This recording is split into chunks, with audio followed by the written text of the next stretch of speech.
우리는 먼저 오늘 우리가 살펴보는 말씀 속에서 우리 주님의 권위가 얼마나 속 시원히 드러나는지 보게 됩니다. 25절과 26절 말씀입니다. 예루살렘 사람 중에서 어떤 사람이 말하되 이는 그들이 죽이고자 하는 그 사람이 아니냐. 보라, 드러나게 말하되 그들이 아무 말도 아니하는도다. 아멘. 예수님을 죽이고자 하던 유대인 지도자들의 침묵은 예수님의 말씀을 들으며 그 앞에 서 있는 회중들에게 당혹감을 주었습니다. 예수님은 거침없이 모든 실상을 공개적으로 말씀하시는데 유대 종교 지도자들의 태도는 침묵으로 일관되었습니다. 유대 종교 지도자들로서는 논리정연하게 설명하시는 예수님의 말씀에 반박할 뾰족한 수가 없었기에 침묵으로 일관한 것이므로 그 답답함이란 본인들이나 그 광경을 보는 사람들이 매한가지였던 것입니다. 이는 예수님의 진리의 말씀과 그 행하시는 능력의 역사들 앞에서는 어떤 말도 가치가 없게 됨을 보여줍니다. 예수님의 말씀은 예수님이 행하시는 능력으로 권위가 생겼습니다. 우리 믿는 사람들에게도 마찬가지입니다. 우리가 전하는 복음이 힘이 있으려면 우리의 삶이 뒤따라와야 합니다. 사람들은 우리의 말만 듣는 것이 아니라 우리의 삶도 지켜보기 때문입니다. 우리가 예수님을 믿는다고 하는데 삶이 세상 사람들과 별다르지 않다면 우리의 믿음은 너무나도 가볍게 보일 것입니다. 그러니 우리는 우리의 말뿐만 아니라 우리의 삶으로 우리의 믿음을 보여줘야 합니다. 삶이 따라주지 않는 말은 아무런 권위도 없습니다. 부디 주님을 믿는다 라는 말과 그에 맞는 믿음의 삶이 동시에 있어서 예수님처럼 권위 있게 우리 믿는 자들을 반대하는 자들마저도 결국에는 굴복시킬 수 있는 담대한 믿음의 사람들이 되시기를 주님의 이름으로 소망합니다. 예수님이 사람들에게 하는 말씀에 묘한 뉘앙스가 풍깁니다. 28절과 29절 말씀입니다.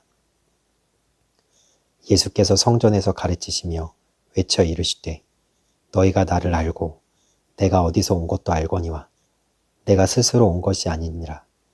나를 보내신 이는 참되시니 너희는 그를 알지 못하나 나는 아노니 이는 내가 그에게서 났고 그가 나를 보내셨음이라 하시니. 아멘. 예수님은 사람들이 예수님을 안다고 말씀합니다. 그런데 그 다음 이어지는 말씀들을 보면 정말 사람들이 예수님을 안다고 말씀하시는 것인지 잘 모르게 됩니다. 사람들은 예수님을 압니다. 그런데 잘 모릅니다. 아니, 예수님의 입장에서는 사람들이 예수님을 진짜 모른다고 선언하고 계신 것입니다. 이렇게 앞뒤가 안 맞는 것 같은 예수님의 말씀을 우리는 어떻게 이해해야 합니까? 그들이 안다고 하는 것은 겉으로 드러난 것, 즉 예수님이 갈릴리 나사렛 사람이며 목수의 아들이라는 것이 고작이었을 뿐, 정작 중요하며 반드시 알아야 할 예수님의 본질에 관해서는 아무것도 알지 못했던 것입니다.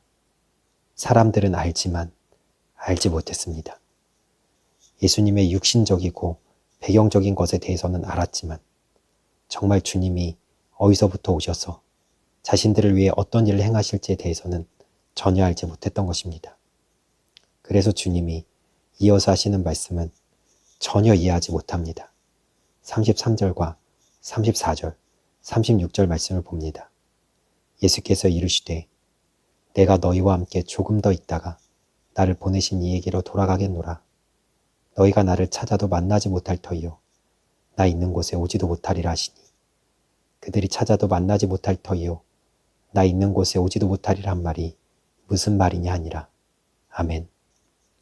주님은 하나님께로부터 와서 하나님께로 돌아갑니다. 이 땅에 오신 목적, 우리를 구원하시기 위한 십자가를 통과하여 3일 만에 부활하시고 다시 그 계셨던 하나님 보좌 우편으로 돌아가시는 것입니다. 사람들은 이해하지 못합니다. 알아듣지 못합니다. 주님을 정말 알지 못하기 때문입니다. 우리는 주님을 알고 있습니까? 진짜 압니까? 세상 사람들도 예수님이라는 위대한 기독교 창시자가 서로 사랑하라라는 위대한 메시지를 남기고 십자가 처형을 당했다고는 알고 있습니다. 위인전 중에서도 예수님이 있습니다. 우리가 아는 것은 그 이상이어야 합니다. 우리는 주님이 하나님의 아들이신 것과 우리를 위해서 십자가에서 죽으신 것과 다시 살아나셔서 우리를 두렵게 만드는 사망의 권세를 다 깨뜨리시고 천국이라는 아름다운 곳에 우리를 인도하시는 가장 놀라운 분이라는 사실을 믿어야 하는 것입니다. 우리는 주님을 진짜 알아야 합니다. 주님을 아십니까? 그리고 믿으십니까? 우리가 주님을 믿고 알아서 살아가는 모든 날 동안 절대로 주님을 떠나지 아니하고 주님과 동행하면서 주님이 우리를 예비하신 저 천국에 모두 들어가는 구원에 이르는 은혜가 있기를 주님의 이름으로 축복하며 축원합니다. 오늘 하루도 승리하세요.